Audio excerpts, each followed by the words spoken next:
बुझ्दै जाँदाखेरि चाहिँ मेन भनेको स्किल, नेटवर्किङ र रेफरेन्स भयो भने चाहिँ तीनवटा कुरा भयो भने चाहिँ केही असम्भव छैन।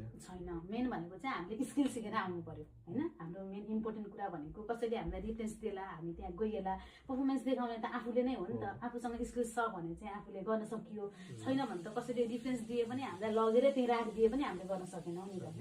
लास्टमा हेर्ने भनेको त हाम्रो पर्फर्मेन्स नै हो। त्यही भएर कोही आउँदै हुनुहुन्छ भने चाहिँ स्किल्स चाहिँ एकदमै इम्पोर्टेन्ट कुरा रहेछ भन्ने कुरा चाहिँ हाम्रो एक्सपिरियन्सबाट बुझियो है। अनि तिम्रो मास्टर्समा है तिमी आएको पनि अब कहिले सकिन्छ तिम्रो कोर्स? मेरो एक्सटेन्डेड कोर्स हो, 15 महिने कोर्स हो तिम्रो अब जस्ट टाइम छ भनेपछि टाइम छ अझै।